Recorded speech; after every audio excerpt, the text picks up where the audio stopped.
Salut tout le monde, coucou les amis, bienvenue sur ma chaîne YouTube. Comment est-ce que vous allez la famille? J'espère que vous allez très très bien. Alors moi je vais très très bien comme d'habitude. Alors les amis, aujourd'hui j'aimerais que nous partageons sur quelque chose que je trouve ou je pense est très très important. Et je pense que c'est un point très important et je crois que ça va vous aider, vous qui voulez immigrer pour le Bahreïn ou alors vous qui avez déjà immigré pour le Bahreïn, vous êtes déjà ici par exemple. Bon bref, ça va aider, je crois, chacun d'entre nous. Ok les amis. Alors il s'agit des erreurs que la plupart des immigrants font lorsqu'ils arrivent ici au Bahreïn. Je vais vous donner certaines erreurs et d'autres même que moi-même j'ai faites également. Je vais vous dire ça également dans cette vidéo. Comme ça, vous qui venez d'arriver ou alors vous qui êtes déjà là et que vous êtes en train de faire ces erreurs-là, ça va certainement vous aider d'arrêter de le faire. Et vous qui n'êtes pas encore arrivé ici et que vous songez arriver ici au Bahreïn un jour, cette vidéo va vous aider également à savoir que, une fois que je serai là-bas, il faut que j'évite de faire ci ou de faire ça ou de faire ça. Ok, les amis. Alors, sans trop tarder, nous allons rapidement nous lancer dans cette vidéo. Je vais commencer en disant que pour la plupart d'entre nous, lorsque nous arrivons ici, en fait, c'est vrai qu'il y a cet enthousiasme, c'est vrai qu'il y a le fait que, bon, voilà, tu as voyagé, tu as pris l'avion, hein, tu es entré dans l'avion. Pour ceux dont c'est leur première fois, comme moi, c'était ma toute première fois d'entrer dans l'avion.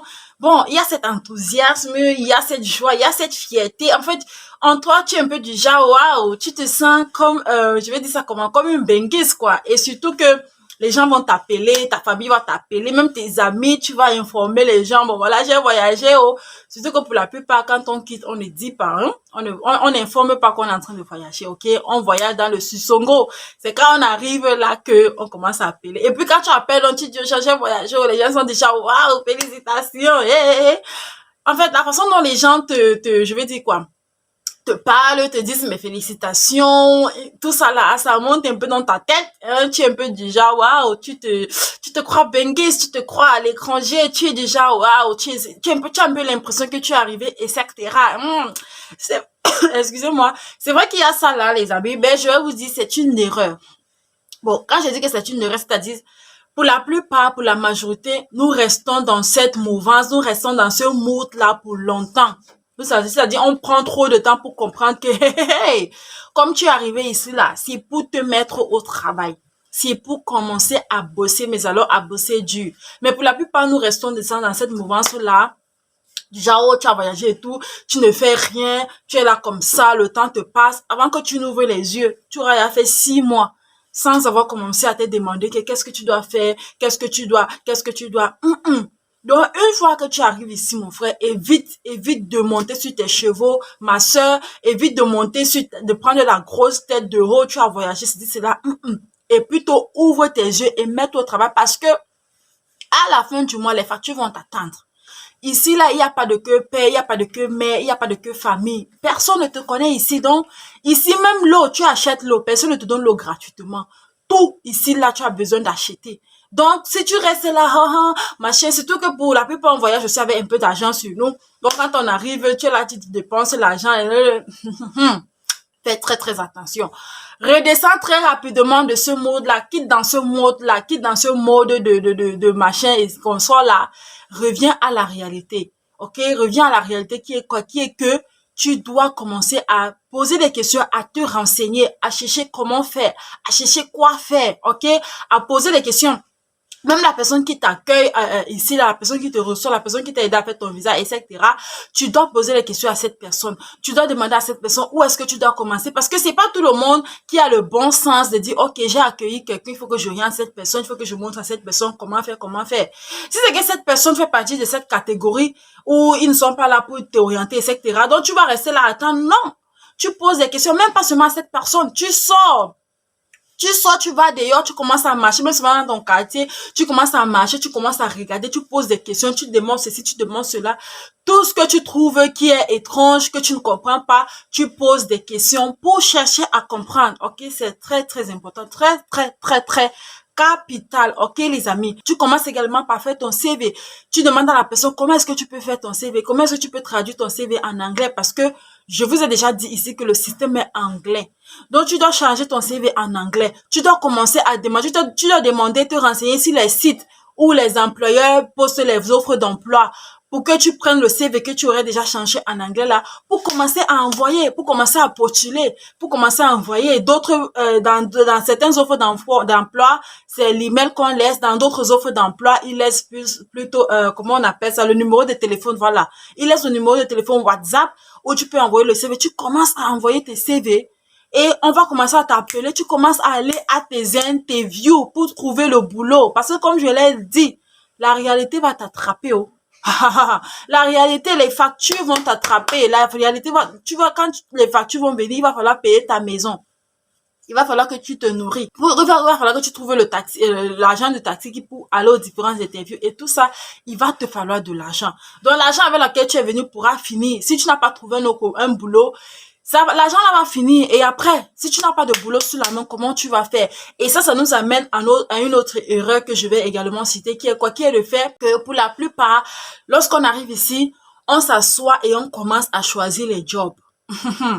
Ça, c'est une très, très grande erreur, like big mistake, ok?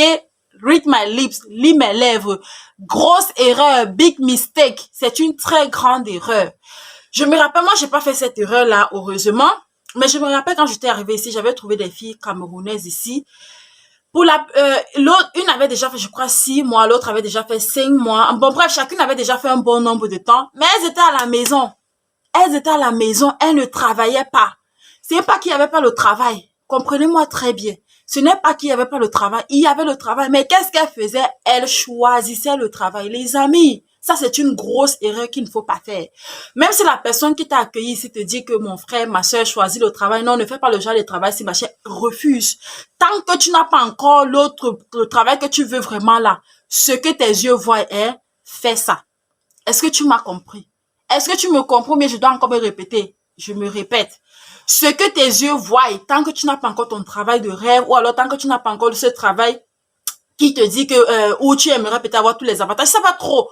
Ce travail que tu songes, que tu rêves avoir, tant que tu n'as pas encore ça, ce que tes yeux voient, ce que tes mains trouvent à faire, fais ça 100%. Fais ça à 100%. Ne viens pas, ne migre pas, tu arrives ici, tu viens t'asseoir à la maison, tu commences peut-être à postuler, tu commences peut-être, on t'appelle pour les interviews, tu pars à l'interview, on te dit qu'on va te donner tel montant, tu dis non, tu refuses, tu sors. Pourtant, entre-temps, tu n'as même pas un boulot, hein. Entre-temps, tu n'as même pas un 5 francs.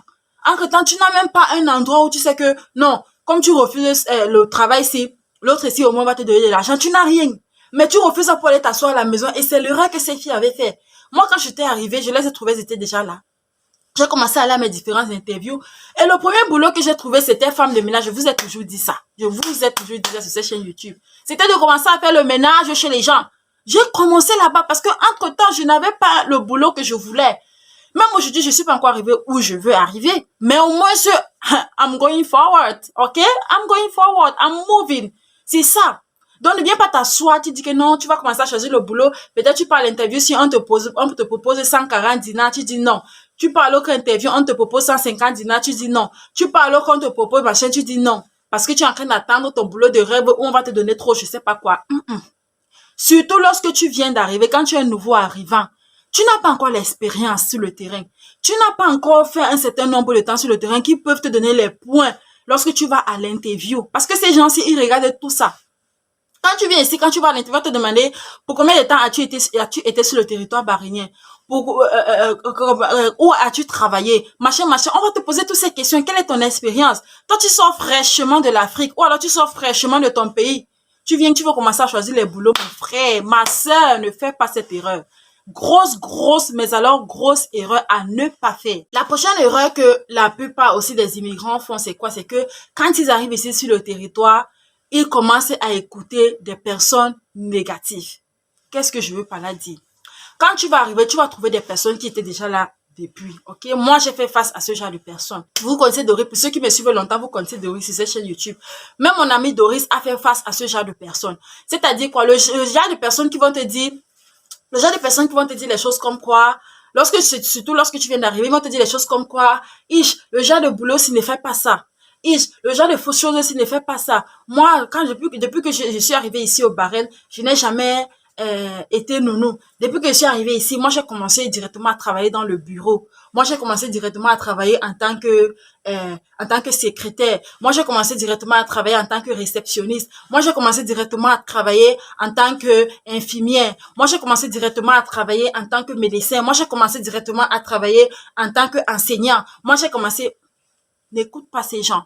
Ce sont des gros menteurs et des grosses menteuses. D'autres vont te dire, non, moi je n'ai jamais touché ce genre de salaire ici. Depuis que je suis arrivée ici, mon salaire commence à partir de 200 bidi. Depuis que je suis arrivée ici, mon salaire commence à partir de comme ça. Des gens qui vont te faire croire que non, comme toi tu viens d'arriver et que peut-être tu es en train de prendre tel boulot ou bien tu es en train de faire telle chose ou bien tu as envie un projet de faire telle chose, tu es en train de mal faire parce que ça ne se passe pas comme ça. Non! Le chemin de tout le monde n'est pas pareil. OK? Le chemin de tout le monde n'est pas pareil. Et laissez-moi vous dire que pour la majorité, ce sont des gros menteurs. Pour la majorité, ce sont des grosses menteuses. Des personnes qui veulent te faire, qui veulent te faire croire que non, ils sont arrivés, non, machin. Ne les écoute pas. N'écoute pas ce genre de personnes. Sois focalisé sur ce que tu es venu faire. Sois focalisé sur ce qui t'a amené ici. Et commence petit à petit. OK? Commence petit à petit. N'écoute pas ce genre de personnes. La plupart de ces gens de personnes, comme je dit, ce sont des menteurs. Et la plupart, ce sont même aussi des frères, des gens camerounais, les camerounais, les camerounaises, qui vont te parler. Tu auras l'impression qu'ils sont en train de dire la vérité. Pourtant, c'est faux. Pour la plupart que moi j'ai rencontrés, quand ils disaient ça, mais après quand tu entends l'histoire de la personne, tu es déjà, what? You are like, seriously? Tu es dépassé. Tu es étonné parce que tu te dis que, mais, cette personne-ci m'a dit que c'était blanc. Et pourtant, c'était complètement noir. C'était dark. C'était l'obscurité. Vous comprenez un peu. Donc, évitez d'écouter des personnes négatives. Évitez des personnes et d'écouter des personnes qui ne sont pas là pour vous pousser. Pour vous, je veux dire quoi? Pour vous booster dans ce que vous voulez faire. Pour vous dire que non, vous pouvez le faire. Non, vas-y, commence ici. Demain sera meilleur. Des personnes qui vont vous encourager, en fait. N'écoutez pas ce genre de personnes. OK? Écoutez, mettez-vous avec des personnes qui vont vous booster, des personnes qui vont vous encourager, des personnes qui vont te faire comprendre que, ma chérie, ici là, comment on dit, ici c'est la jungle. Donc, bats-toi, cherche-toi, fais comme tu peux, bouscule, booste, fais ceci, fais cela, fais comme ça. Les personnes qui vont te secouer, les personnes qui vont te bouger. Et toi-même, tu verras comment, au fur et à mesure, tu vas avancer, au fur et à mesure, tu vas avancer. Mais si c'est que tu viens ici, tu commences à écouter des personnes qui te disent n'importe quoi, des personnes, tu t'entoures des personnes qui sont, anyway, that's your business, c'est ton problème, c'est toi qui sais où tu vas, c'est toi qui sais ce que tu es venu chercher ici. OK? OK. La prochaine erreur que je vais dire que la plupart des immigrants font également, c'est le fait que lorsqu'ils arrivent ici, c'est très vrai. Lorsqu'on immigre, c'est pour se développer, c'est pour avancer, il faut toujours chercher à avoir plus. Il faut toujours chercher à avoir plus, il faut toujours chercher à aller de l'avant, toujours chercher à grandir, en fait. Vous voyez que ce soit même dans le domaine professionnel, etc. Il faut toujours chercher à grandir. Ça, c'est la vérité. Mais il y a une erreur également qu'on fait qui est que on se met à quitter d'emploi à emploi, d'emploi à emploi, d'emploi à emploi. Je m'explique. Peut-être tu es arrivé un mois après, tu as trouvé le boulot. Tu as commencé à faire le boulot aussi. Pendant que tu fais le boulot là, bien sûr, tu vas à d'autres interviews. Donc, tu fais le boulot, si tu pars à une autre interview, on te propose, on te dit ok, bon, viens commencer le boulot. Tu laisses celui-ci peut-être 2 semaines après. Tu pars, tu commences l'autre. Tu fais peut-être 2 semaines après, tu pars encore à une autre interview, on t'appelle encore, tu pars, on te dit ok, viens commencer. Tu laisses l'autre là, tu pars encore commencer là-bas. C'est une erreur. Pourquoi est-ce que je dis que c'est une erreur? C'est une erreur pourquoi? Parce que ici, en fait, ce n'est pas, je vais dire quoi, pour pouvoir arriver ou alors pour pouvoir atteindre certains niveaux, ou alors je sais pas comment je vais trop dire ça, pour avoir ce salaire, ce bon salaire, pour être vraiment bien payé ici à l'étranger, ok, c'est de maîtriser et de connaître son travail. Ici, c'est pas beaucoup plus l'école que, oh, tu vas dire que tu es allé à l'école, tu as tel diplôme, non. Ici, on s'en fout de ça. Ils s'en foutent de ça. C'est la vérité. OK? Donc, c'est de maîtriser et de connaître ton travail. Désolé pour le bruit que vous entendez en background. Mais, ma collègue est déjà rentrée. Donc, comme je disais, donc, ici, en fait, c'est de maîtriser son travail, de maîtriser son boulot. OK? Donc, ça veut dire quoi? Quand tu arrives, Bien sûr, tu vas commencer avec les petits boulots. Mais une fois que tu trouves un boulot qui va te permettre d'acquérir une certaine expérience, qui va te permettre de connaître une chose particulière dans un domaine particulier. Mon frère, ma soeur, reste dans ce boulot-là. Pour au moins, même si c'est seulement 6 mois, reste dans ce boulot, apprends. Sois quelqu'un d'enseignable quand tu vas à ton lieu de service. Apprends. En anglais, on dit be teachable, yeah, be teachable. On doit pouvoir t'enseigner. Apprends. Pose des questions. Cherche à connaître ce domaine particulier. Cherche à te former là-bas parce que, entre-temps, même, tu gagnes. Ok? Qu'est-ce que je veux dire? Tu gagnes, c'est-à-dire, tu vas être en train de te former en apprenant directement sur le terrain pendant que tu travailles et en même temps, on va te payer. Or, ce sont des choses que si, par exemple, tu dois aller faire une formation pour ça, tu vas payer la formation. Je prends par exemple un exemple. Il y a les personnes qu'on appelle ici les baristas. Bon, barista, c'est vrai que barista en anglais, ça parle en français on dit c'est comme les maîtres, les gens à la cour qui font les avocats en fait. Barista, ça veut dire, en français, ça veut dire avocat, mais le barista dont je parle, ce sont des gens qui font dans les coffee shops, les gens qui font les cafés. Il y a différents styles en fait. Tu peux connaître comment faire les cafés, comment faire les lattés, comment faire les cappuccinos, comment faire les mochas, comment faire les ceci. Il y en a tellement. Si tu arrives et tu trouves ce genre de boulot où ton employeur sait que tu ne connais pas, mais il te prend quand même, mon frère, ma soeur, reste là-bas pour un temps. Même si tu trouves un autre boulot ailleurs qui n'est pas dans ce même domaine-là, sauf si c'est que tu trouves ailleurs dans le même domaine. Mais si c'est pas dans le même domaine que tu es déjà premièrement et que tu sais très bien que ce domaine-là, tu es en train d'apprendre et que c'est un truc, c'est quelque chose, c'est une formation particulière en fait, que après ça tu vas connaître quelque chose, reste là-bas. Apprends. Cherche à connaître mieux le domaine. Cherche à connaître, approfondir ta connaissance dans le domaine. Cherche à plus connaître ce qui se fait là-bas. Ça va beaucoup t'aider. Ne quitte pas de boulot à boulot, boulot à boulot. Après un premier boulot où tu t'es formé, où tu as appris beaucoup, où tu connais beaucoup, la prochaine fois quand tu vas aller déposer les CV ailleurs, toi-même tu vas pouvoir discuter le salaire. Est-ce que vous savez ça? Toi-même tu vas pouvoir négocier ton salaire parce que tu vas négocier sur la base de la connaissance. Tu vas négocier sur la base de l'expérience parce que tu sais de quoi tu parles. Je ne sais pas si vous comprenez. Tu sais très bien de quoi tu parles. Tu sais, tu connais le travail en fait. Tu connais le job. Tu connais ce que tu fais. OK? Comme moi, par exemple, aujourd'hui, si je vais à une interview, je connais. OK? Si je vais à une interview qui a trait au domaine à ce que je suis en train de faire aujourd'hui, je m'y connais déjà dans le domaine. Ok, je connais déjà c'est quoi, je connais déjà, je connais, genre, je suis plus une apprentie. Donc, mon futur employeur ne va plus me former. Parce que je suis déjà quelqu'un de formé, quelqu'un qui connaît déjà. Donc, sur cette base-là seulement, je pourrais bien négocier mon salaire, je pourrais bien lui dire que, écoute, tu me payes comme ça, tu me payes comme ça, je vais avoir telle condition, je vais avoir tel bénéfice. Ce sera maintenant à lui de voir, soit il me prend, soit il ne me prend pas. Mais il y a forte chance qu'il me prenne parce que je suis quelqu'un de formé par rapport à quelqu'un peut-être qui ne connaît pas. Mais où est-ce que j'ai appris? J'ai appris sur le terrain. Je ne sais pas si vous comprenez. Donc, c'est une erreur de quitter de boulot à boulot, de boulot à boulot, de boulot à boulot, faire plusieurs différentes choses à la fois. Non, parce que à la fin, tu ne te retrouves pas en fait. Il n'y a pas quelque chose de particulier que tu sais vraiment faire. Il n'y a pas vraiment quelque chose que tu peux dire que non, moi je suis bon dans tel domaine. Et comme je l'ai dit ici, même pas seulement ici, à l'étranger, hein, en Bengla, c'est le manuel. C'est qu'est-ce que tu sais faire. Ce n'est pas l'école, ce n'est pas le cahier, les diplômes, non. C'est qu'est-ce que tes mains peuvent faire, qu'est-ce que tu sais faire le mieux. Tu es talentueux en quoi, qu'est-ce que tu connais. C'est ce qui passe ici. Ok les amis. Alors les amis, voilà les quelques erreurs, les quelques trucs que j'ai observé. Et comme je vous ai dit que moi-même j'ai des quelques erreurs que moi-même j'ai fait également. Et je pense que je voulais partager ceci avec vous pour que bon, pour la plupart, que vous ne faites pas ces erreurs parce que je me suis rendu compte que ce sont des erreurs que les gens font beaucoup plus. Ok, donc je me suis dit qu'il était important de partager cela avec vous afin que cette vidéo puisse vous être utile. Ok les amis. Alors si c'est le cas, n'hésitez pas à me laisser un gros pouce bleu en l'air. N'hésitez pas à me dire ce que vous pensez au niveau des commentaires. Et également, n'hésitez pas à vous abonner sur cette chaîne YouTube, les amis. Allez-y, continuez de vous abonner. Merci d'avoir regardé cette vidéo jusqu'à la fin. Je vous vois dans ma prochaine vidéo. D'ici à là, prenez soin de vous. Et vous savez quoi, les amis? Que le Seigneur vous bénisse. Bye bye, à une autre vidéo.